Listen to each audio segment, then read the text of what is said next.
Hello and welcome to a new video on my channel. I'm Adam and it's been a while since I've done a video. I'm finally back home for the first time in a while and now I'm doing a couple of videos. I'm afraid it will be just the two, but I said I would do these for Jack for his birthday and I am a man of my word. So with that, happy birthday Jack, and also sorry for lying to you. So for context, I had the time off to record Jack's birthday videos uh, for a solid couple 3 weeks, 2 or 3 weeks, and I knew I was getting the time off. Knew I was going to be able to do the videos for his birthday, upload them for his birthday, and yeah, I thought it would be funny just to lie to him and say I couldn't. So, if you're actually mad about that, Jack, I do apologise, but just know I didn't mean any ill intent. I just did it for the sake of it and I thought it was hilarious. And to me, it actually is. So, anyway, happy birthday, Jack. These two videos I'm recording are part of well, Jack's birthday present, which he's requested me to do. And yes, in this video, I'll be ranking all the beasts that resemble a cat from Beast Quest from my least favourite to favourite. Reason being for that is because I assume Jack is a fan of. Oh yeah, Jack is a fan of cat beasts. He said that when he did his beast review on Madara. And the second video will be ranking all the dog beasts because if you do cat, you got to do dog. So that's how it works. Okay, the general rules when it comes to a cat beast, it needs to be one that's very obviously based off a cat. So that's any breed of animal which is in the cat family, or at least has a part of it which is resemblant of a cat. So that could be a part lion beast, part tiger. That's the only examples I have because there's no other beast that's part cat in any way. Every other cat beast is straight up that animal. Please bear in mind, though, this ranking is my opinion, so if your opinion is different, please in the comments below which cat beast is your favourite. And with that, let's get into the ranking. Starting with 10th place, which is Raptex the Sky Hunter. Now, in my personal opinion, when it comes to Raptex, he has quite a good design. However, his fight and abilities are what drags him down. His abilities are boring and kind of generic, what you'd expect from a Griffin beast. And as for the fights, it's not fun at all. It was very underwhelming, very quick, and quite frankly made this be everyone's least favourite of Series 27. If the fight was more based on what the cover of the book actually shows, then I would be like, oh, this was a good fight. I actually enjoyed it. But no, we didn't get that fight. We instead got a rather boring one at the top of a mountain near a cave. I think that's where it was. But yeah, I don't remember much from this beast, but that's because I don't really like this beast that much. And with that, moving on to 9th place. Coming in 9th place, we got Vigarash the Clawed Eagle. For the same reasons as Raptex, fight is ever so slightly better. Forgettable, but I know it includes Vespic's wing, so that's the only thing I remember from it. Abilities are generic and boring, and design is, in my opinion, not as good as Raptex's, but his fight being more memorable does pull him up above Raptex, in my opinion. Now, this may be a personal reason, but I've never really been a big fan of the Griffin-related beasts, so for both of these beasts to be in the bottom two, it wasn't surprising to me at all. If there's a Griffin beast that does get released, which I do like, it will need to have an additional ability which makes it stand out from these others, because at the moment I'm not impressed by the Griffin beasts. Coming in 8th place, we have Stealth the Ghost Panther. For Series 4 standards, this is a fantastic beast. Compared to every other series, though, this is just an okay beast, maybe a good one. Now, the reason is for that, though, is that Stealth is a relatively boring kind of beast, with the only good abilities being the tail whips, the claws that turn people evil, and this whole aura that he embodies, looking relatively intimidating. However, in my opinion, he's not as interesting as the other cat beast, which I've yet to mention. There's also the additional add-on, the fact that Series 4 was an underwhelming series, and the fact that this beast, bear in mind that I said it was kind of boring, is my favourite of Series 4, says many things about what Series 4 is to me. But yeah, Stealth has some good abilities, interesting fights, but a rather boring design, and compared to other cat beasts, is relatively boring himself. In 7th place, we have Sylexa the Stone Cat. Now, this beast, in my opinion, has had a lack of notice in the Beast Quest community. And what I mean by that is that he gets reviewed, and that's it.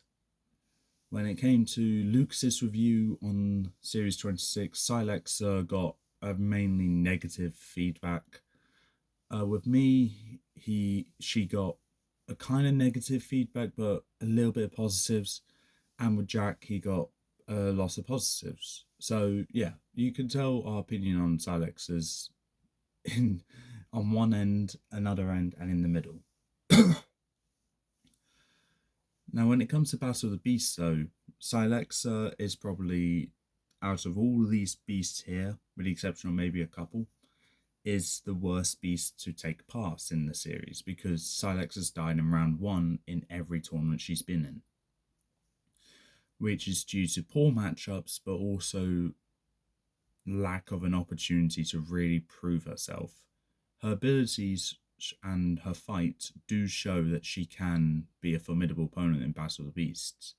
However, due to the matchups she got, she wasn't able to use those abilities to her full advantage. And with that, that's why Sylexa is 7th place, because I didn't have an opportunity to use her enough yet. And yeah, ultimately though, I can't put her much higher due to lack of Battle of the Beasts prowess or anything else that makes her stand out. To me, she is still the worst of Series 26, and I do want that to change, but I don't know if it will. In 6th place, we have Shamani the Raging Flame. Now, originally this beast would have been a lot lower on my list, but after the previous tournament ended, my opinion on Shamani has gone up to the point where 6th place is where he'll be. So Shamani made it all the way to the quarterfinals in the previous tournament and has done really well to make it that far. What stops him from going any higher, though, is a bit more of a personal attachment to the other cat-related beasts, and also probably the fact that this is still my least favourite. Maybe still my least favourite of Series 10. Might be Voltrex now, not sure. But Shamani's still in the weaker half of Series 10 in my opinion. In 5th place we have Trillian the Three-Headed Lion. Now, to me this beast was one of my favourite beasts of the series, and it was my favourite beast of Series 2. It was also one of my favourite books to read. However, all of that has changed once the series continues to grow bigger and bigger and bigger. Whilst I still look back at Trillian and remember how much I loved it back in the day, now I just think it's not as good as it used to be. Whilst I know Lucas and Jack will defend him, I still look at this book and think of how much Tagus was used as a ragdoll in this book, as well as the following book. But then you also got Trillian with a unique design at the time, but compared to other designs now, it's just not as creative anymore. But the abilities are what you'd expect, and the fight was good. But it kind of felt like they were running out of ways or of an idea of how to actually end the fight. So with that, Trillian is 5th place.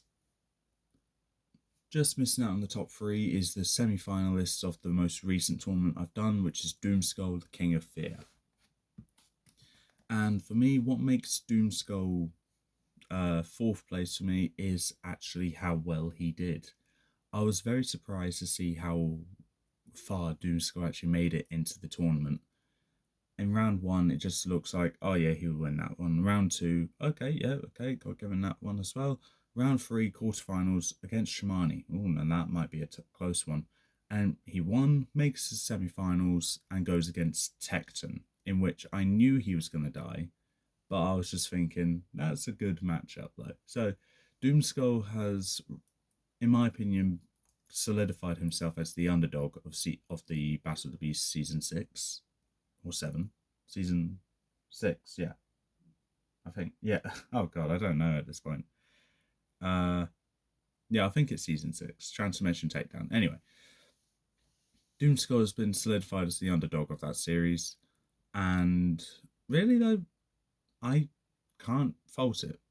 Compared to what the other beasts were in that tournament, yeah, Doomskull was the one I least expected to make it this far.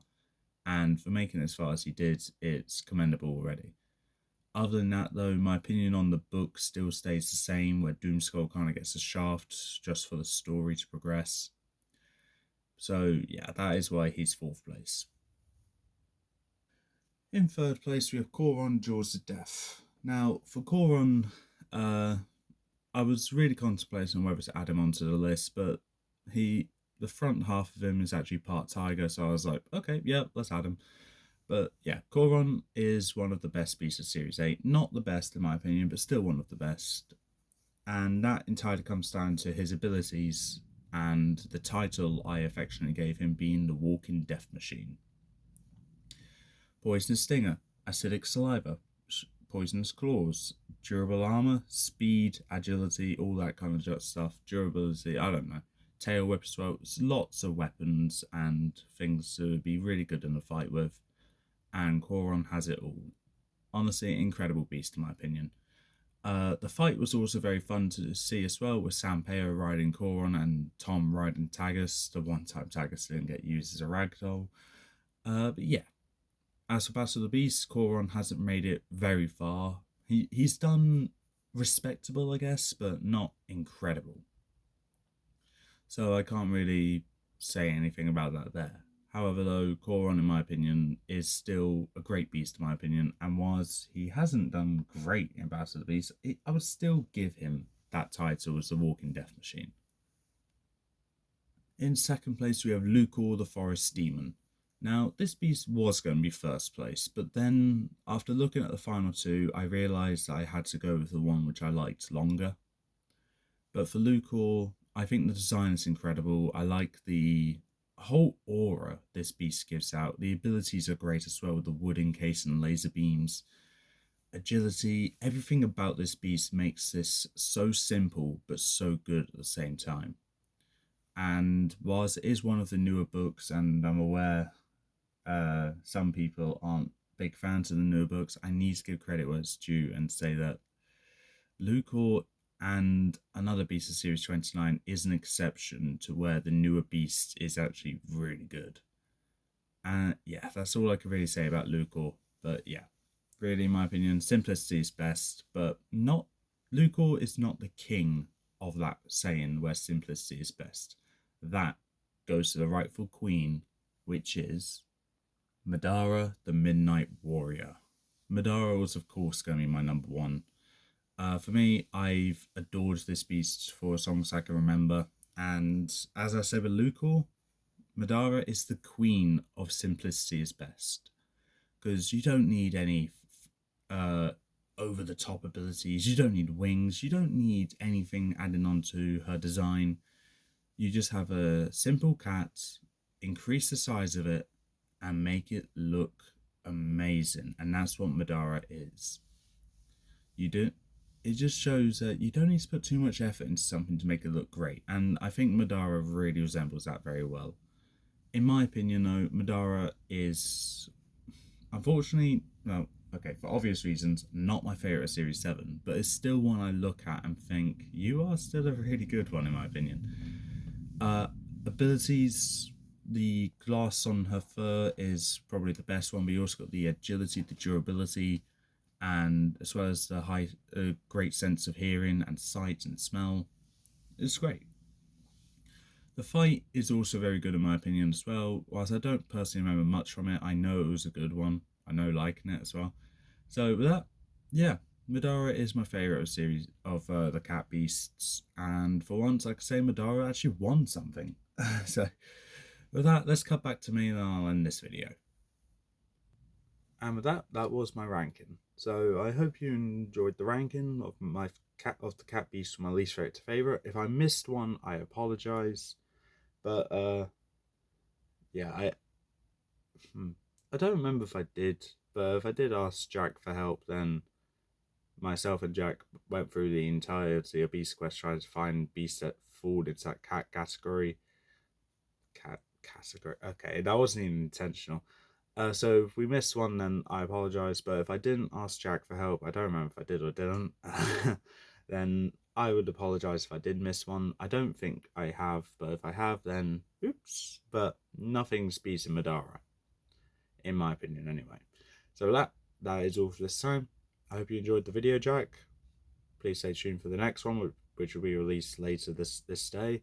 And with that, I'll see you next time.